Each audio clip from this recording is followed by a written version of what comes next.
everyone, this is Connie with Constantly Stamping. Today I'm going to share with you how I made this bordered square that you've been seeing on a lot of my cards lately. Now my method is a little different than some of the traditional methods that you've seen. I am what I would call border challenged or square or corner challenged or something. I'm not sure why. I could just never seem to get the other method to work. So I came up with this, and it has helped me a lot, and I'm hoping it will help you too. So I'm going to set this aside, and I'm going to start with the easiest of all the borders, and that is the largest border. And you're going to end up, what you're going to end up with is something that looks like this.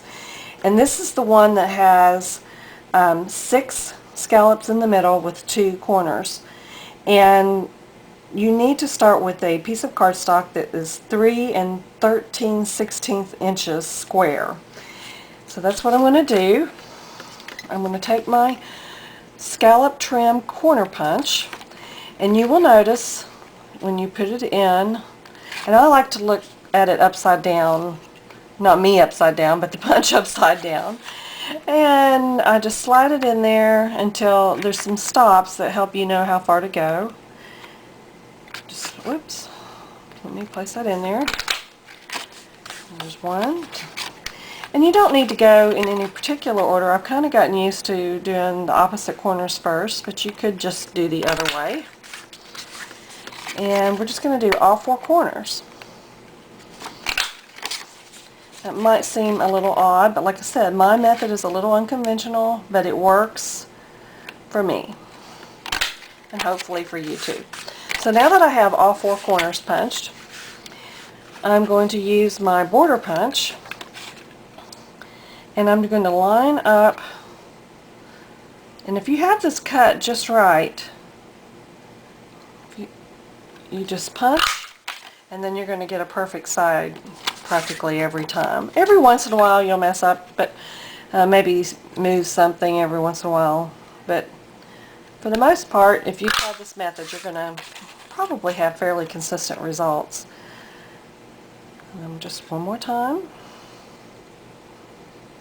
And you don't have to worry. I mean, the work's done for you. You're just lining it up with the guides that are already on the border punch. And one more. Oops, don't let it slide. Okay. And there you have a finished border piece. And considering the kind of, I guess, terrible results I was getting before, I always came out with something crooked. So I'm very pleased. Every once in a while you'll see a little place where I didn't quite get it just right. But for the most part, I have excellent results with this. Now, if you want to make one just a little bit smaller, let's go to the smallest one that you can do like this, and you're going to start with 2 7/8 inch.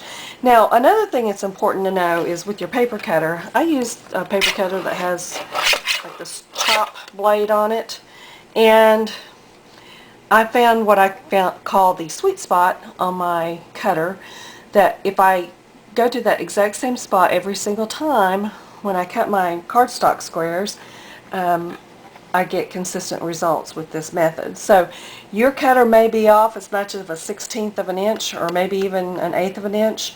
So you need to play with your particular cutter and find out what works for you.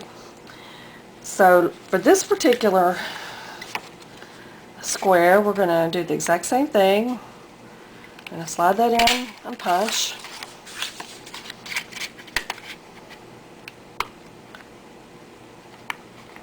And slide it in and punch again.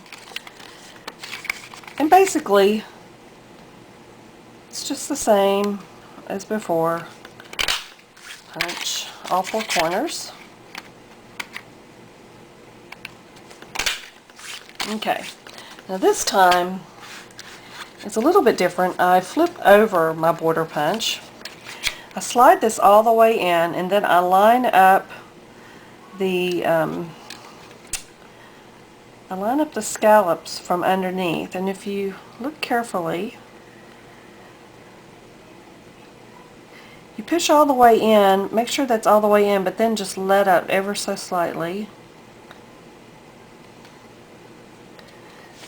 And let me get my light over here just a little. Yeah, I'll probably mess this up on the video, but you'll get the basic idea. A punch. Oh, look, I did it perfectly. And so if you do that on all four sides, you will end up with a piece that looks similar to this. Now, sometimes you'll get some frayed edges on this particular technique, so I like to just sand away from the center, flip it over, sand away from the center, and then maybe even wet my fingers with a sponge and just work on some of those little extra doodle things that are hanging off of there. Okay, so now let me show you all three of the sizes that you can do like this.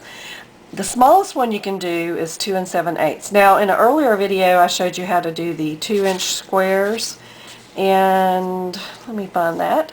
This is the 2-inch square, and you do that with just the corner punch itself. But you cannot do it with the combined method, or it just doesn't line up very well. So the smallest one you can do is 2 7/8, and that will give you 4 scallops in the center with 2 corner. And then the next largest size is 5 scallops in the center with 2 corner. And then the largest size that I have tried to date gives you 6 scallops in the center with the 2 corners. So these are the 3 sizes, and you can see that they basically layer. And you really need to make your project work with what you have, with these dimensions. In other words, you can't just cut your cardstock and hope it'll fit one of these, because you cannot adjust this. This is like engraved in stone. The punches are what they are, they're the size that they are, and this is what you get, and you kind of have to work with that, but it's worth it. It's worth the great results. To do a rectangle like I did on this particular card, I just took a combination of 2 of these. The length is 3 5/16, and the height is 2 7/8, and it gave me a rectangle. So you can take a combination of any of these sizes, and you can get probably the look that you're going for with a rectangle as well. So I hope that helps. Have a great day, and we'll see you soon.